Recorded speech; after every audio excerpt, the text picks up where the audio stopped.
Welcome back to another episode of Procrastination Garage. My name's Matt. Okay, it's actually Sunday afternoon, so I'm kind of cheating. I'm filming the intro after I've already done the video for the week. And in fact, as soon as I finish this, I will do an outro. Is it an outro? I don't know what you call it. Anyway, so what did we do this week? Well, you just have to stand by and watch. What I can tell you is that we did get to the trailer tire. Now the question is, did I get it changed or did I fail miserably and end up having to take it to a tire shop? I'm not going to tell you. You just have to keep watching. So here we go. I thought the next thing we'd be working on was changing the trailer tire, but when I was mowing today, I had a little issue with my drive belt on the mower, so we need to swap it out. In order to do that, we need to make a little bit more room in this bay, which basically just means moving the ATV out of the way.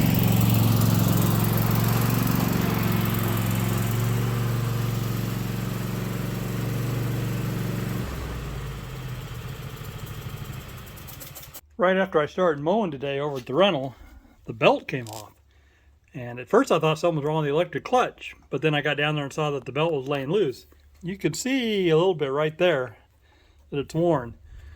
So I had to remove the guard on this side in order to get the belt back on, and I was just hopeful that the belt would hold while I mowed, because I have about an hour and a half of mowing to do. So anyway, to start with, we need to take the guard off this side over here, and then we can release the belt. And then I don't remember what all we have to disconnect to be able to get the belt actually off, but we'll figure it out. The secret to getting this belt off, use a little bit of pressure from your feet, just pull and release. Yeah, look at that section of belt right there. Thing's really bad. You know, we replaced a drive belt a few videos back, which was a couple months back.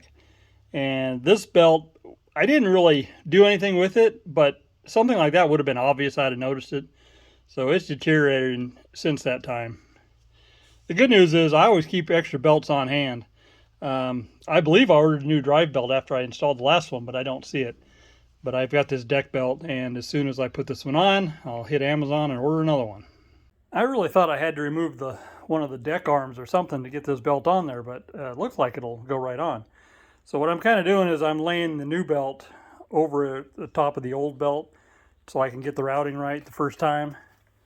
So I'm just going to get down in here, get it routed, flip the old belt off, and then we'll be able to tension it. This pulley here and this little guide piece, there's not enough room between them to slip the old belt off with the new one on. So I'm going to undo this bolt and lift this pulley up just enough to get the old one off and the new one on. Not ideal, but it's not the end of the world. As luck would have it, I didn't have to pull the bolt all the way out. Just loosened up most of the way, and then it cocked sideways enough to get the belt on there. So the new belt is routed everywhere it needs to go, except over this last pulley. And just like when I disassembled to reassemble, put my legs up under there, yank, and drop that belt down over this pulley. So I'll get that done and show you the finished result. The belt is back on. Okay, I'm going to back this thing out and I'm going to blow all the grass clippings out of there. YouTube, you make me a better person, because normally I just put the covers back on and not worry about it. But we'll do it right. I even got smart and moved all the way down the grass so I don't have to clean it off of my gravel driveway.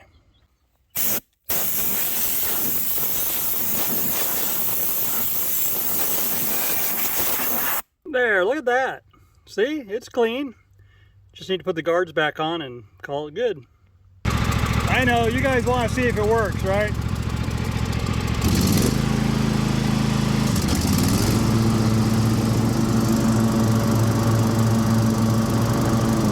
Both guards are back on. But I gotta say, I'm a little annoyed at you guys. How come you didn't tell me that this wheel was loose? The funny thing is I've seen the thing flopping around every time I mow, but after I mow, I forget all about it until the next time I mow. Lucky I haven't lost it. And what surprises me is they have a kind of a locking nut on the back of them. I'm always surprised when they come loose, and that they come loose so slowly. Anyway, let me get that tightened up. All fixed. A little after 4 in the afternoon, I'm going to wrap things up for the day. Probably come back out tomorrow and work on changing the spare tire on the trailer. So till then, You have to marvel at how durable these belts really are when you think about it. I mean, this thing was looking like this when I started mowing today, but it was either mow or have to come home and grab another belt, so I figured it was worth the risk. So, did pretty good. The dog and I decided we wanted to spend another day in the mountains, so instead of working at home, we're up here. Looking down on Rimrock Lake, you can see the water level's way down. A month ago it was completely full. They let a bunch of water out at the end of summer to help the fish swimming upstream. So it happens every year, not a big deal. The runoff from the mountains in the springtime will fill it back up again, and next year it'll be full again. The dog and I had a good day hiking around. Hi, dog. I was going to take some video and I just forgot all about it. But like I said, we had a good time, got lots of exercise. Now we're headed home, refreshed, and maybe we'll work on something tomorrow. There's the new tire for the trailer. Funny story, ordered it from Amazon and was waiting for it to show up, and I thought it'd be here last week sometime and didn't see it. And then late last week, I'm walking up from the shop, headed up to the house, and I find it sitting over there on my trailer. They had brought it down the driveway and put it on the trailer instead of just leaving it by the door like they do everything else. So I don't know how many days it's been here before I discovered it. But hey, we've got it, now it's time to change it. So you've probably seen one of these. It's basically a Harbor Freight tire changer, although I bought it on Amazon. It's a marginally better quality than the Harbor Freight, but not significant enough to matter. So the problem with these tire changers is you need to mount them somewhere because they're too floppy if you try and use it just as it is. So I could have mounted it to the concrete floor in my shop, but yeah, it just seemed too permanent. And then I thought about mounting it. I thought about buying a concrete mixing tub and pouring some concrete in it, mounting it in there, and I thought, it's too heavy to move around. So what did I come up with? My trailer. Why not just mount it to the bed of the trailer? So when I need it, I can just bolt it down and it's not going anywhere. And then when I'm not using it, I can take it out. It's not like I'm doing tires very often. So the few times a year that I do the tires, I can do it. Now, if I had had that trailer there, which gets a lot less use for my tractor, I would have mounted it to that one. But at the time, this was the trailer I had. So this is the trailer we're going to mount it back to. So if you come up in here, if you can see them, there's 4 holes right down there, and that's what we'll bolt back down to. I'm not sure why my bolts don't fit down through the holes. It's like they shrunk up. Now, you would think that it actually would shrink the other way. It would not get smaller, that the holes would get bigger. But anyway, I've grabbed my 1/2-inch drill. I'm just going to drill them out again. So that's taking a little extra time.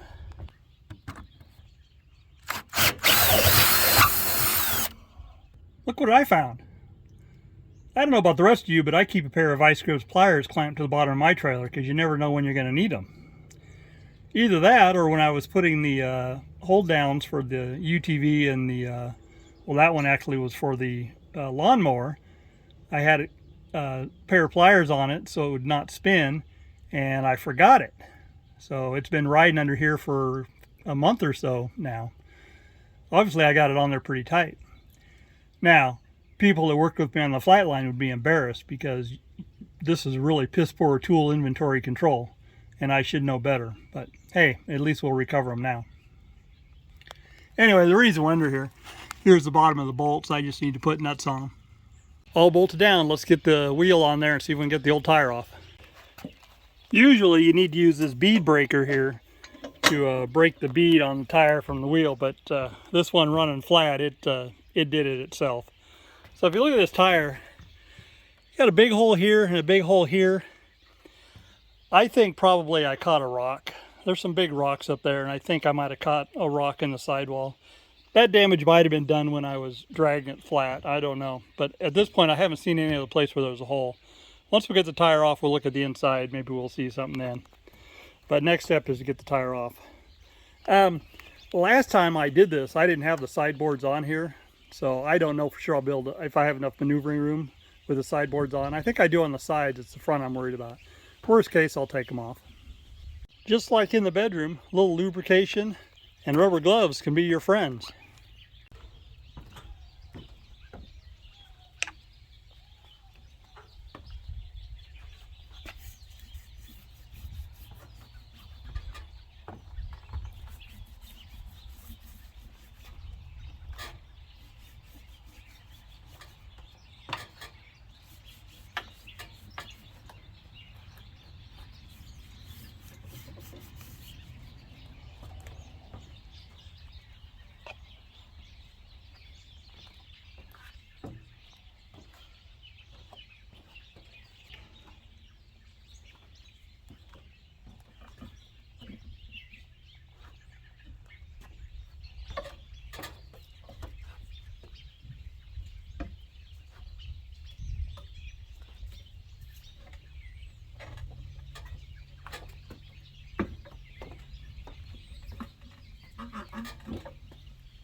Dragging the trailer with a flat tire down the road, the wheel did not come out of this unscathed. You can see there's a couple little dings right there that are just on the outside. That's more of a cosmetic because it doesn't extend to the inside. But on the back side, there is one spot, and now I'm not seeing it, right here, that it's off just a little bit. Not sure I'm even going to worry about that one, but I'm going to go ahead and beat on that rim a little bit, see if I can straighten it up so it looks a little nicer. I beat on a little bit, it's better. Not perfect, good enough. So I wiped all the wheel surface on the inside where the tire actually seats, and then there was some rubber in there from the old tire. I cleaned that all off. So next step is getting the new tire on there. Usually you can get the one side just pushed on, no problem, and then you're stuck with doing the one last edge. So let's see how this goes.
The next step is arguably the hardest.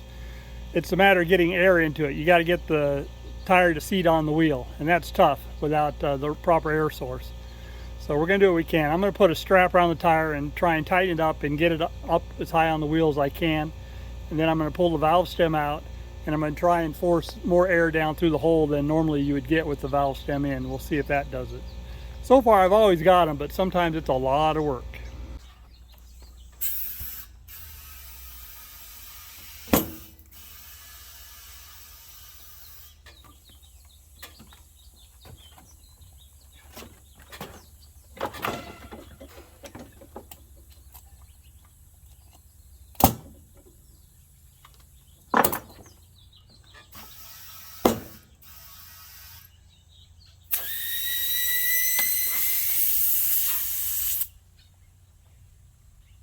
As the video was running on that last bit, my phone ran out of storage space and the video cut off. Luckily I got everything I needed on there. First of all, that is one of the easiest tires I've ever changed as far as getting it seated and then getting air into it with no problem. Just getting the tire on the rim. Everything went picture perfect. It never, I mean, this is only like the 4th tire I've done, but the other 3 that I did before this did not go that easily. So hey, we're learning.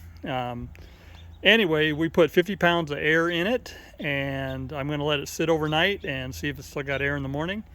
And I'm going to clean up everything else, and that's all we're going to do today. It's been a few days. When we left it, I had aired it up to 50 psi, and I know it's holding air. At least most of it's air, but let's see if it's holding all of its air. So I'll put the gauge on here, and the answer is no. We're down to about 27 psi. Alright, well, I'm probably not going to take this tire and wheel apart. I'll probably end up putting some slime in it if there's a problem, but let's go ahead and air the thing back up to 50 and figure out where the leak is at. This was the gauge I used the other day, and it actually showed 30, but we're still down 20 pounds. So let's bring her back up to 50.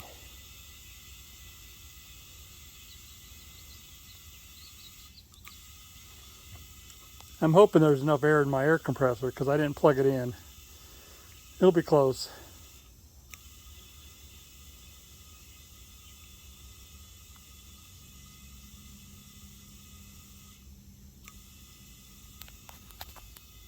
All right, it's aired back up to 50. Now let's put some soapy water on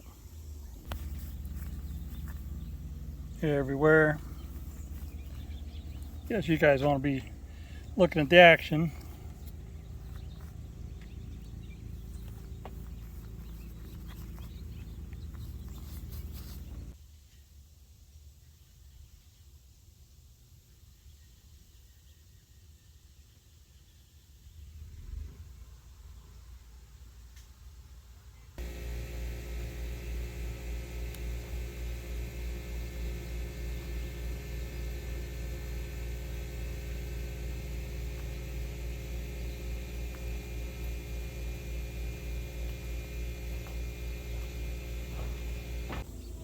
I don't know if I caught it on the last section of the video, but the ratchet strap, the ratchet part of it came apart. And luckily I found all the pieces and was able to get it back together, but it's always something. Alright, see if we can get this one to seat as well as the last one.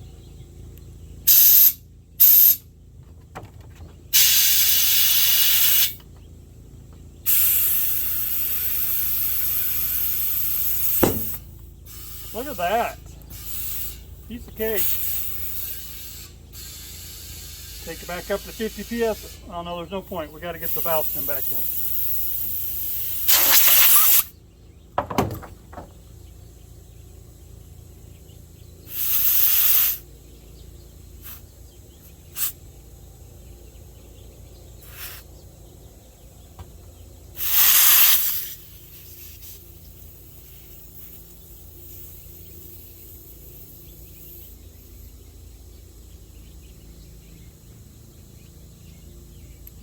Now we'll take it up to 50 psi.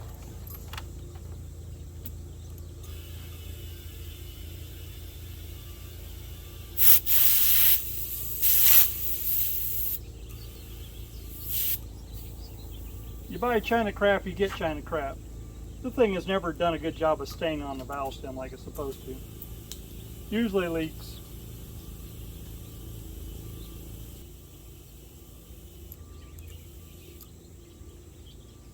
Back to 50 psi. Put some more soapy water around. Don't see any bubbles from the valve stem this time. That's a good sign. And don't see any anywhere else either. Alright, I'm going to flip this over and then we'll check the other side. Oh yeah, the strap. Did any of you guys catch that? I didn't loosen the strap. Now I got to let the air out so I can get the strap off. You could have reminded me. You guys are great watchers, but you're not very good helpers. But I shouldn't have to depend on you. I shouldn't be such a dumbass. Alright, taking it back to 50. I went ahead and put soapy water on the other side. Don't see any leaks. So now let's get this back on the trailer and get the spare off and get the spare remounted. I was going to use my 18-volt impact to help, but as it turns out, because of my procrastination, all my batteries were dead. So instead, we'll just use the truck lug wrench and do it like we did up in the mountains the other day. I've got a jack situated to jack it up once I get the lug nuts loose. We're going to be flying without a net. I'm not going to put a safety stand under it because I'm just not going to be there that long.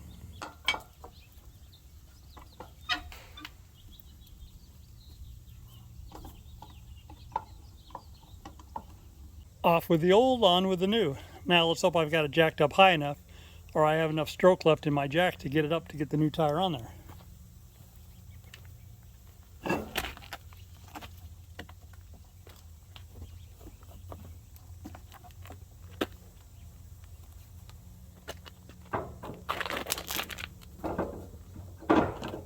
Just made it.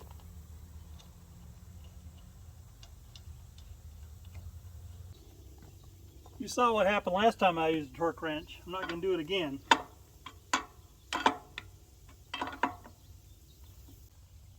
Click.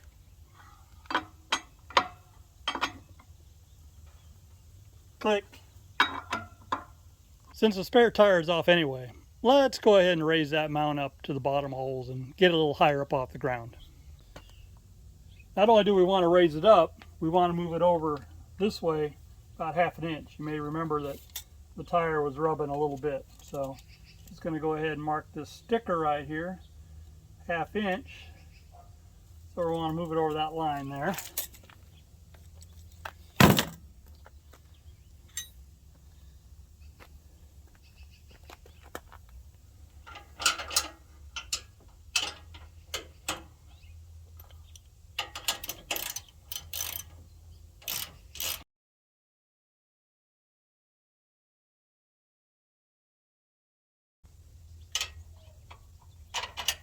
I swear that was a 17.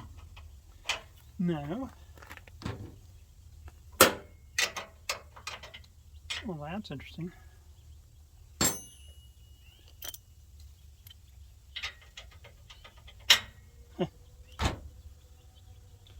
A 17 socket fits, but a 17 wrench does not.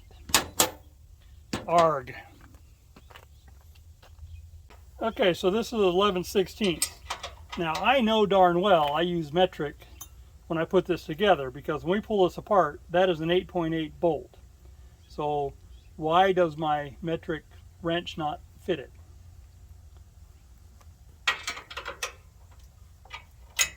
Nothing comes easy. The bracket on the left I flipped upside down and the hole spacing is perfect. That'll give me max height for the mount. Unfortunately, the spacing on this matches these brackets and I'm missing a hole. I mean, what they needed to do was they needed to drill another hole right there. That would have given perfect spacing. So if I don't flip the bracket like on the left and use it on the right, I can still get the height if I use the bottom, if I use this bottom hole. The problem is the top bolt is going to be 1.5 inches above the frame, which means over time weight is going to cause it to go down and we're going to lose that lift we had. So the only logical thing to do is to use this as a pattern on there and drill the other 2 holes I need. I want to be lazy and just skip it, but we're going to do it the right way. First things first, mark the drill hole here and one over on this side. I got a mark, now I'm going to center punch them. Both have been punched. Now let's take them over the drill press and drill them out. The first holes we could probably do without clamping it down. but we're going to want to clamp down later, so might as well just get started now. A little bit of oil on there. Still no worky. Unplug, try again.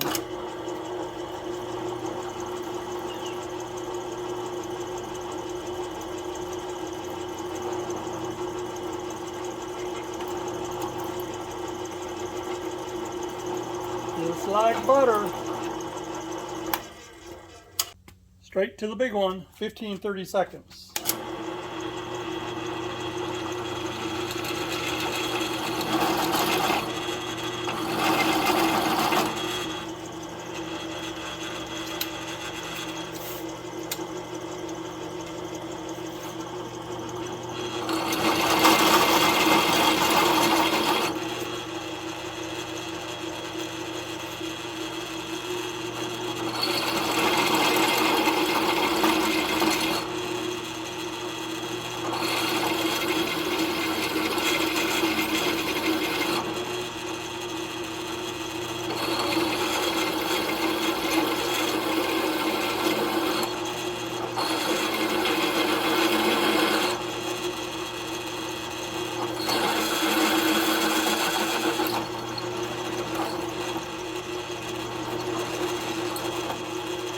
There she is, that's one. One more to go.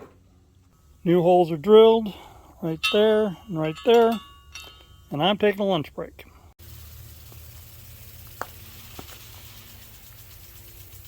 Pardon the background noise, I turned on the sprinklers over lunch. Figure out how this goes together. And just like that.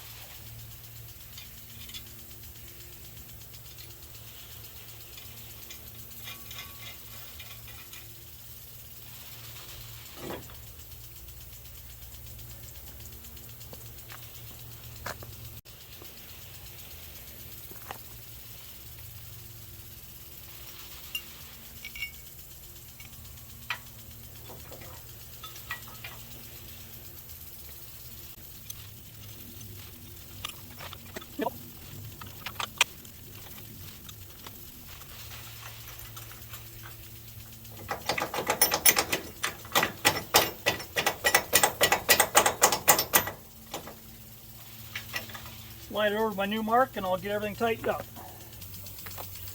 All mounted up, time to get the spare back on.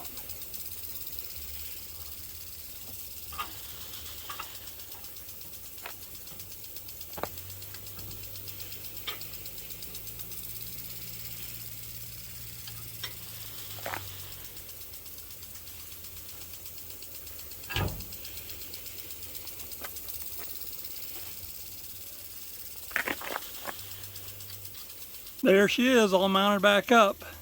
Sits a little higher, still not as high as I'd like it, but maybe it's a good compromise. Good enough to where I can still reach over to the toolbox and a little bit further up off the ground. And you can see, hopefully you can see, I got just a little bit of clearance down in there, not much, but that's just perfect. So this project's done, except we still have to remove the tire changer from the back of the trailer. I guess we can't tow with that in there, can we? Let's do that next. All the bolts are removed and it's time to put the tire changer away. Some would argue this is too much work, but you know, the reason I didn't pull the trigger on buying one of these sooner is because I didn't know how I was going to mount it and not have it be in the way all the time. This is actually a great compromise for me. That's going to be a wrap on this week's Procrastination Garage. Hope you enjoyed the content. I know just a couple of projects this week that are on video. Now, in fairness to me, I actually did several more projects this week, but I didn't have space to put them in this video, so I'm carrying them over to next week, and heck, maybe the week after that. We'll just have to wait and see. Remember the goal of Procrastination Garage. It's not number one to provide content for you guys, although I hope you enjoy it. Number one is to motivate me to get out of the house so I'm not watching TV, watching YouTube, I'm not on my phone doing TikTok, that I'm actually out getting some things done. So like I said, I hope you guys enjoy the content. I hope you'll click the like button. I hope you'll follow. I hope you tell your friends. So make a comment. Tell me what projects you're working on, or tell me what projects you're not working on because you're sitting home watching YouTube videos or whatever. And with that, we will see you next week.